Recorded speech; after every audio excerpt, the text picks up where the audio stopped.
Hello friends, नमस्कार। यामिनी ज्योतिष में आपका स्वागत है। तो आज दोस्तों एक बहुत छोटी सी वीडियो बनाने जा रहा हूँ किसी के रिक्वेस्ट पे। और इस वीडियो का टॉपिक जो है वो रहेगा दशा संधि। जी हाँ, दशा संधि दो तरीक़ों से देखी जाती है, लेकिन ये दशा संधि जो मैं आपको बताने जा रहा हूँ ये मैच मेकिंग के वक्त देखा जाता है। जब आप किसी वर और किसी कन्या की कुंडली मिलान करेंगे उसमें दशा संधि देखी जाती है। इसको कैसे देखा जाता है और क्या इसमें आपको परिहार करने हैं, ये सारी डिटेल्स जो है इस वीडियो में आपको मैं बताने वाला हूँ। बहुत ही सिंपल वीडियो है। किसी का रिक्वेस्ट आया था कि त्रिरज्जु क्या होता है और दशा संधि क्या होती है। तो रज्जु के लिए आपको एक चार्ट जो होता है नक्षत्रों का वो प्रिपेयर करना पड़ता है। मुझे समय मिलेगा तो मैं नेक्स्ट वीडियो में वो चार्ट जो है अपलोड कर दूंगा और आपको बता भी दूंगा उसको कैसे देखना होता है। बहुत सिंपल होता है, लेकिन दशा संधि जो है ये थोड़ा सा इम्पॉर्टेंट जो एक विषय है दोस्तों।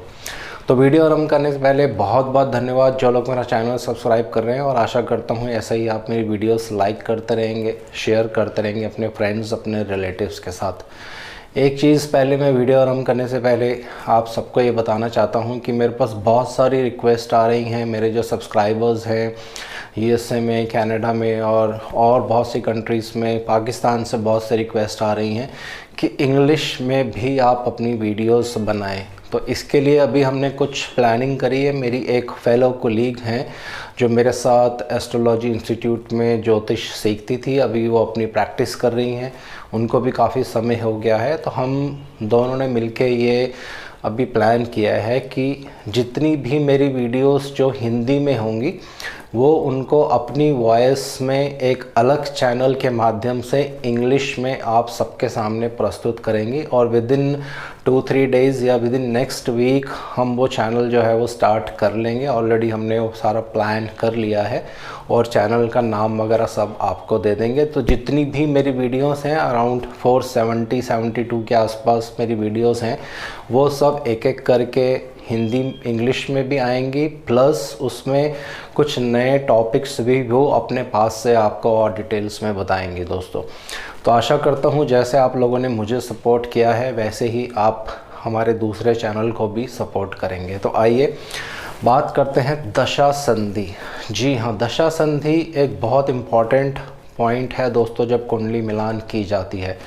अब दशा संधि को इतनी इम्पोर्टेंस क्यों दी जाती है? वो इसलिए दी जाती है कि जब भी कोई नई दशा आरंभ होती है जीवन में, दशा का जो सीक्वेंस होता है वो केतु देव से शुरू होता है। केतु देव की छोटी दशा, फिर शुक्र देव की बड़ी दशा, फिर छोटी, फिर बड़ी, फिर छोटी, फिर बड़ी। इस तरह से एक सीक्वेंस जो है ये हमारे जो ऋषि मुनि हैं उन्होंने इसको बताया है, उसी को हम सब लोग जो है उसको फॉलो करते हैं दोस्तों। तो जब एक छोटी दशा ख़त्म होती है, एक बड़ी दशा आपके जीवन में आती है, तो उसका जो इफ़ेक्ट होता है वो 6 महीने पहले से ही आना शुरू हो जाता है दोस्तों। और जब बड़ी दशा ख़त्म होती है और छोटी दशा आती है, तो छोटी दशा आरंभ होने वाली होती है, तो उसके 3 महीने पहले ही उसका इफ़ेक्ट आने लग जाता है। तो ये एक डिफरेंट प्रोसेस है। इसको एक दशा संधि के डिफरेंट एस्पेक्ट में देखा जाता है। लेकिन जब मैं कुंडली मिलान करूँगा, मैंने सब चीज़ें मिला ली कुंडली में, सब कुछ मेरा ठीक है, गुण मिलान ठीक है, 6-8 एक्सिस इतना ज़्यादा नहीं है, चंद्रमा की पोजीशन अच्छी है दोनों लड़का लड़की की कुंडली में, और सब कुछ ठीक होता है, तो फिर लास्ट में मुझे एक चीज़ और क्या देखनी है, वो है दशा संधि। अब देखिए आपको क्या करना है। मान लीजिए एक एग्ज़ाम्पल लेते हैं, आज की ही तारीख ले लेते हैं। आज 15 फरवरी 2022 है। तो आपको पहले लड़के की कुंडली देखनी है, उनमें उनकी महादशा क्या चल रही है। एग्ज़ाम्पल लेते हैं, उनकी शुक्र देव की महादशा चल रही है। चलिए इंग्लिश में लिख दिया है, लेकिन हिंदी में भी इसको लिख देते हैं। शुक्र देव की महादशा चल रही है और ये शुक्र देव इनके ख़त्म होने वाले हैं 20 या 1 मार्च के आसपास आप लगा लीजिए। तो 1 मार्च के बाद शुक्र के बाद, शुक्र देव के बाद दशा आती है सूर्य देव की। तो यहाँ हम लिखते हैं 1 मार्च 2022 को सूर्य देव की दशा आरंभ हो जाएगी दोस्तों, शुरू हो जाएगी। अब आपको क्या करना है, लड़की की कुंडली लेनी है। तो लड़की की कुंडली में आपको एक चीज़ का ध्यान रखना है जब आप कुंडली मिलान करेंगे, 1 मार्च से लेकर अगले 6 महीने तक। तो मार्च से अगर हम 6 महीने गिनेंगे तो मार्च के बाद आता है अप्रैल, मई, जून, जुलाई, अगस्त और सितंबर। तो मैं इसको कम से कम 15-20 दिन और आगे ले लेता हूं, क्योंकि टाइमिंग्स कभी कभी किसी का सही नहीं होता है दोस्तों। तो आप इसको मान सकते हैं 15 सितंबर तक, ये मैं यहाँ पे लिख रहा हूँ।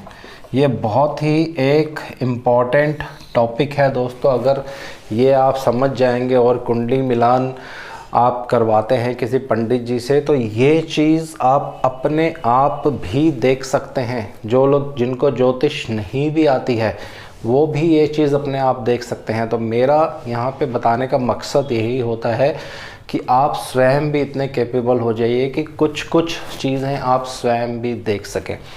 तो 15 सितंबर 2022 के बीच में लड़की की कोई भी नई महादशा आरंभ नहीं होनी चाहिए दोस्तों।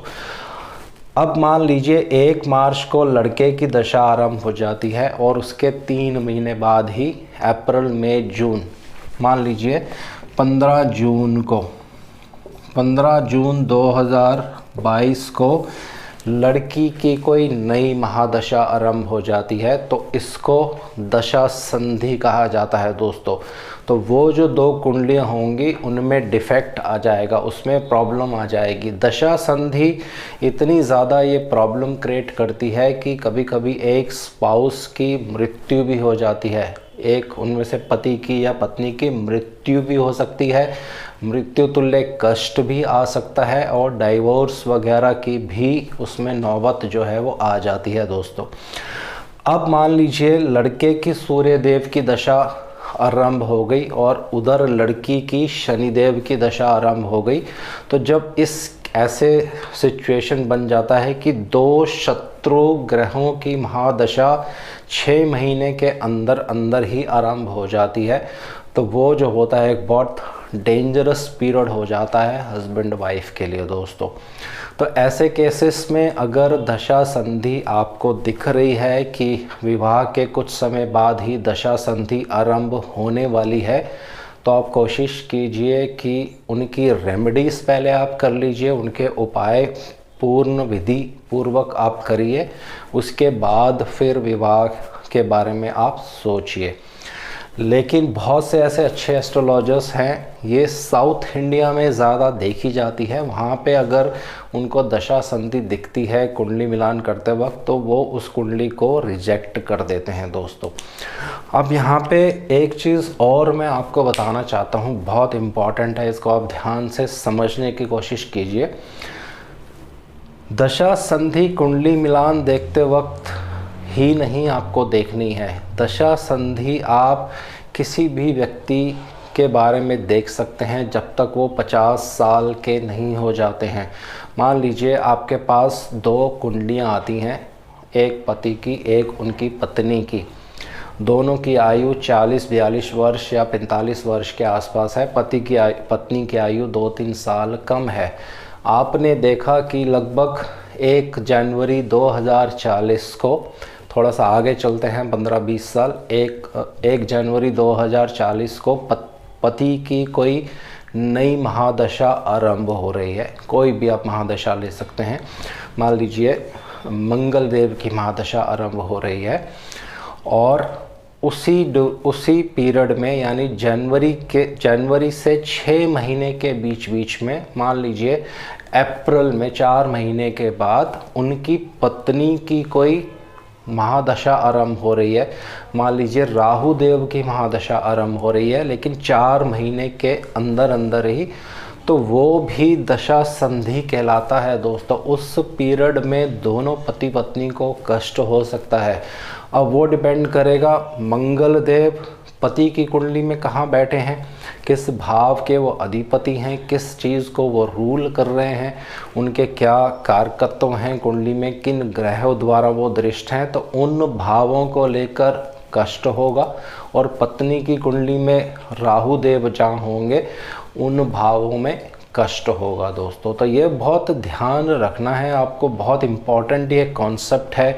बहुत सी अगर अच्छी बुक्स भी आप पढ़ते हैं उनमें भी ये कॉन्सेप्ट आपको देखने को नहीं मिलेगा। जैसे मैंने पहले आपको बता दिया है, ये साउथ इंडिया में ही देखा जाता है, नॉर्थ इंडिया में दशा संधि का प्रचलन नहीं है। लेकिन ये बहुत इम्पॉर्टेंट कॉन्सेप्ट है। जब भी मैं कोई कुंडली मिलान मेरे पास आती है, वैसे तो मैं कुंडली मिलान नहीं करता हूँ दोस्तों, क्योंकि इसमें बहुत मेहनत लगती है और बहुत टाइम भी लगता है, समय बहुत देना पड़ता है दोस्तों।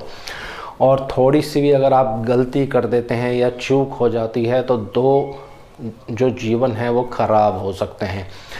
तो बाकी सब चीज़ें आप मिला लें, लेकिन जब लास्ट में आप महादशा को ज़रूर देखें। अगर इस तरह की सिचुएशन कुंडली में आ रही है, दशा संधि आपको दिख रही है, तो कोशिश करिए उन चार्ट्स को आप रिजेक्ट करिए। अगर रिजेक्ट करने की ऑप्शन आपके पास नहीं है तो फिर आप विधि पूर्वक, जो आपके पंडित जी हैं से आप विधि पूर्वक इनके उपाय वगैरह करवाने के बाद फिर विवाह कर सकते हैं। और दूसरा जो टॉपिक था रज्जु, वो मैं नेक्स्ट वीडियो में आपको चार्ट बना के दिखाऊंगा, क्योंकि उसमें नक्षत्रों को लिखना पड़ेगा और एक चार्ट के माध्यम से मैं आपको समझाने की कोशिश करूंगा कि रज्जु दोष क्या होता है, कैसे उसको कुंडली में देखा जाता है। लेकिन दशा संधि उससे भी ज़्यादा बड़ा एक दोष है दोस्तों। तो जब भी आप कोई कुंडली देखते हैं, पति पत्नी की जॉइंट कुंडली आपके पास आती है, तो अवश्य आप महादशा उन दोनों की चेक कीजिए दोस्तों। कहीं ऐसा तो नहीं है कि टाइम पीरियड आने वाले समय में ऐसा आ रहा है कि दोनों की महादशा चेंज हो रही है, लेकिन दोनों की महादशाओं के चेंज होने का जो टाइम है उसमें 6 महीने से कम अंतर है। 6 महीने से कम अंतर दशा संधि में आ जाता है दोस्तों। तो ये बहुत इम्पॉर्टेंट एक टॉपिक है। मेरे पास एक रिक्वेस्ट आई थी, मैं उनका नाम नहीं बताना चाहता हूँ क्योंकि उन्होंने मुझे मना किया है नाम बताने से। तो आई थिंक उनकी जो क्वेरी है यहाँ पूर्ण रूप से क्लियर हो गई होगी। दशा संधि कैसे देखी जाती है, दशा संधि देखने का एक और भी नियम है दोस्तों। ये सिर्फ मैंने कुंडली मिलान करते वक्त दशा संधि कैसे देखनी है वो बताई है, लेकिन दशा संधि एक दूसरे ढंग से भी देखी जाती है। जब किसी महादशा का अंत होता है, जैसे मैंने शुरू में आपको बताया था, बड़ी महादशा का जब आरंभ होता है तो 6 महीने पहले ही उसका इफ़ेक्ट आता है, और जब छोटी महादशा का प्रारंभ होता है तो 3 महीने पहले ही उसका इफ़ेक्ट आना शुरू हो जाता है। तो आपको क्या करना है, मान लीजिए आपकी केतु देव की महादशा चल रही है, तो केतु देव में जो सबसे लास्ट की अंतरदशा होगी वहीं से ही शुक्र देव जो है अपना इफ़ेक्ट देना शुरू कर देते हैं दोस्तों, क्योंकि शुक्र देव की जो महादशा होती है वो केतु देव से ज़्यादा बड़ी होती है। तो इसी तरह से जब शुक्र देव की महादशा एंड होने वाली होती है, उस समय जो भी अंतरदशा रहेगी, तो सूर्य देव जो हैं 3 महीने पहले ही अपना इफ़ेक्ट देना शुरू कर देते हैं, क्योंकि सूर्य देव की जो दशा है वो छोटी रहती है शुक्र देव से। तो ये सीक्वेंस है, एक ऋषि मुनियों ने इसको इसी अकॉर्डिंगली बनाया है, तो हमको ऋषि मुनियों का जो आदेश है वो मानना पड़ता है दोस्तों। तो आज के लिए इतना ही, और मैं आशा करता हूँ हम जो एक नया चैनल अभी शुरू करने जा रहे हैं और उसमें मोस्टली जो सारे टॉपिक्स होंगे उसमें सारे इंग्लिश में ही हम टॉपिक्स जो है कवर करेंगे, और उसमें हम एक और एडिशन भी कर रहे हैं, साउथ इंडियन चार्ट्स भी हम साथ साथ डिस्प्ले करने की कोशिश करेंगे दोस्तों। तो आज के लिए इतना ही। शनिदेव से मैं आग्रह करता हूँ सबके घर में सुख और शांति बनाए रखें। जय शनिदेव।